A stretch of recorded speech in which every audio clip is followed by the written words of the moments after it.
All right, everyone, welcome back. So, the Edmonton Oilers are the next and actually latest team to have clinched a playoff spot. So, if you're wondering where Tampa is in our clinching video series, they're a wildcard team. We make one certain video on the wildcard teams. So, stay tuned for that once all the wildcard teams clinch. But regardless, the Oilers are obviously not going to be in a wildcard spot. They're probably going to have home ice advantage in the playoffs for the third straight season this year. And things are looking good for Edmonton. Things are. Especially since that really bad start to the season, this team has not lost a whole lot since then. The Oilers are currently 47, 24, and 5 for 99 points. They are ninth in the NHL. They have scored 214 goals, have led in 274, not 214, have led in 218. They are 26, 8, and 3 at home, and they're 21, 16, and 2 on the road. So again, as I said, Edmonton really hasn't been losing a lot. I mean, especially ever since what happened at the beginning of the season where they fired Woodcroft. They started off 2-9. Things really didn't look great. Ever since then, they haven't lost a whole lot. I think they have some kind of crazy record where they're like 44 and 12 since then. They have not lost that often since that big losing streak at the beginning of the season. Which, yes, they've been really good since then. However, I do have some concerns in regards to, well, can Edmonton do this? Do they have the assets to, be able to go far in the playoffs again this year? There are some questions that I do have, like I do with a lot of teams. The one biggest concern that I do have when I look at the overall team numbers is the road record. The road record is not terrible, but it's not great either. It's a 21, 16, and 2 record. That's not bad necessarily, but I will say it's not ideal. It is not ideal when you're heading into playoffs. It's a good thing too. This team has home ice advantage because if they're playing either Vegas or Los Angeles in the first round, you're gonna want that home ice advantage to start off. I feel like my hat is crooked. Sorry, it's just me looking at the camera.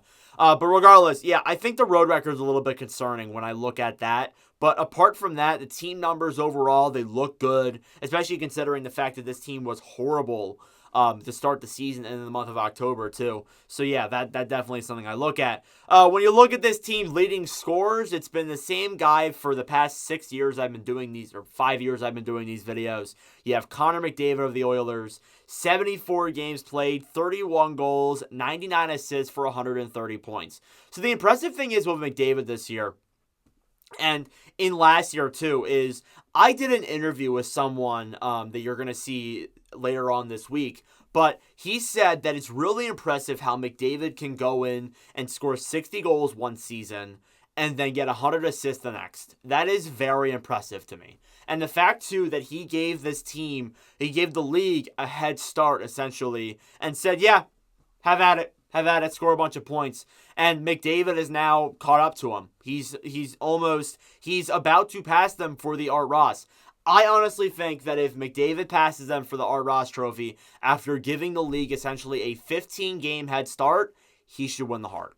I understand you can make the argument for Kucherov, you can make the argument for McKinnon. I won't fully disagree with you, but still, I think that if McDavid passes those teams, he should win the Hart. 100%. So yeah, McDavid. There also is the argument too that I mentioned in my Leafs video, where is 100 assists more impressive than 70 goals? You can debate that in the comments down below. It's definitely a debate that to be had, but I will make a video on that at some point. But yeah, McDavid having an amazing season. Again, shouldn't surprise anyone regardless of the head start he gave the NHL essentially. So second in scoring is Leon Draisaitl. Draisaitl has played 76 games, has 40 goals, 62 assists for 102 points this season. Again, Draisaitl playing good too. He's had his moments where he's looked but still, he's played very well this year. Another 40-goal scorer legitimately. And again, the Oilers are a big factor when Draisaitl and McDavid are playing well. So, yeah. Third in scoring is another impressive player. You see a gap here between points, but I still think he should be mentioned. It's Evan Bouchard. Bouchard has really cemented himself in the Norris conversations. He should at least be in your top 5 when you're looking at the Norris Trophy this season. I don't know if he wins it necessarily because I think there's 2 players who have been better than him. I think you should know what I'm talking about. But regardless, Bouchard, he's played 76 games, has 17 goals, 62 assists for 79 points this season. That should not go disregarded whatsoever. He has had a phenomenal year in Edmonton, and I definitely think that it sucks because Makar and Hughes are also having really good seasons too. So that kind of just like it waters down what Bouchard's done, but it's been really impressive this year. And I know that you can argue that he's McDavid made, but still, I think Bouchard's had a good season this year.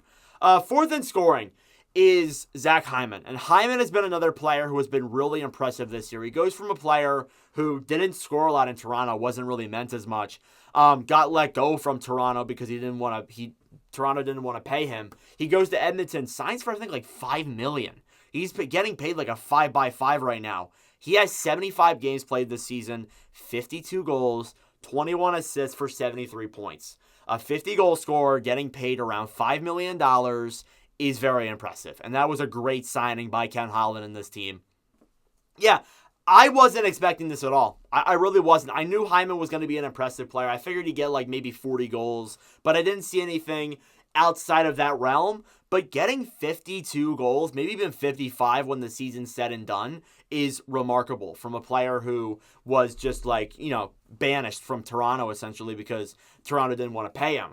It's just really impressive to see Hyman develop that way. And I see the argument too where you can say that, oh, it's because he's wealthy. That means nothing. That means almost nothing in the 50-goal argument. It can mean something when getting to the NHL, maybe. I mean, you obviously need a lot of money to pay for your kid to play for these clubs, play for these colleges, play for these leagues, because it's not free. It definitely is not. So I think maybe you could use that as an argument, but the argument of scoring 50 goals?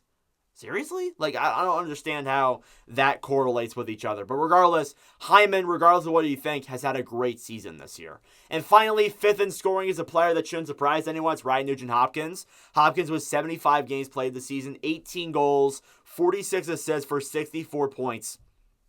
Look, he's not having the year he was having last year. He has not been, the 100-point scorer we saw last season, and we knew that. We knew he was going to have a pretty big drop-off. That was one thing that a lot of people predicted and were correct about. So yeah, Nugent-Hopkins is not a bad player, but he's not a 100-points good player. He's not at that level. He will probably never get back to that level. So, Nuge, kind of at his ceiling right now. When you look at the goaltending was a huge problem, I would say, in that month of October, in that early days of November, when you looked at this team and said, yeah, they're 2-9, they're far out of the playoffs, and things were looking great. Jack Campbell didn't look ideal. I don't even think he's been called up since that incident, since the incidents in October. It's been Skinner and Pickard for pretty much from November forward.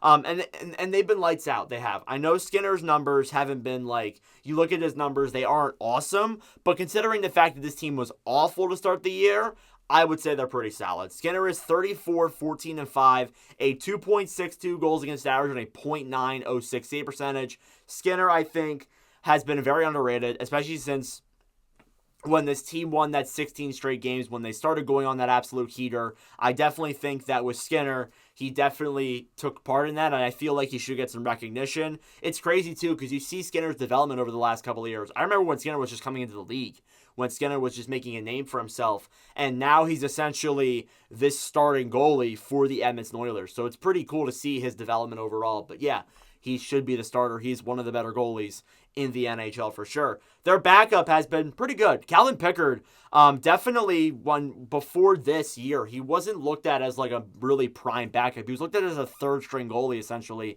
because Campbell and Skinner was your tandem. But Pickard may have made a name for himself here as the backup. Pickard has a 12-6-0 record, a 2.38 goals against average, and a .913 save percentage. I think he's been nothing short of impressive this year. I've really enjoyed Pickard in the games he's played, and he's been a pretty serviceable backup for the Oilers. So, how far do they go? I mean, this is a question that I ask myself a lot, that I've been thinking about a lot over the last couple of days, because I've just been like thinking about Edmonton. They're just one of the teams that I think about, and I'm like, can they go on a run? Can they go on a Stanley Cup run like we expect them with McDavid and them to do? I definitely think that with the fact that they haven't really had like a losing streak or anything really since November or October, I do think it's possible that if they stay hot heading into the playoffs, they can absolutely go far in the playoffs. Now, depending on who they play, if they play LA, I think they do go further. If they play Vegas, it might be a little bit difficult, but I still think it's possible. I feel like with the Oilers, it's going to depend on a lot of things. It's going to depend on if McDavid and Draisaitl show up when it's right, which they usually do. It also depends on if Skinner can stay the legitimate goalie, because that was the issue during the playoffs where just the goalies crumbled. If Skinner can stay the way he's been in the regular season in the playoffs, I think they have a really good chance at going far. But obviously, you can take that what you will. So, anyways, let me know your thoughts in the comment section down below on the Oilers clinching a playoff spot. Again, apologies to all Oilers fans. This took forever to get out. I am just now getting caught up with the clinching teams. I got one more elimination team, and then I'm pretty much caught up. But I know that teams are going to clinch and get eliminated tonight. So it's just going to be like get caught up to fall behind again. But regardless, let me know your thoughts in the comment section down below. Thank you all for watching. If you enjoyed, make sure to like and subscribe down below. That would be greatly appreciated. But regardless, thank you all for watching, and I'll see you guys in the next video. Adios.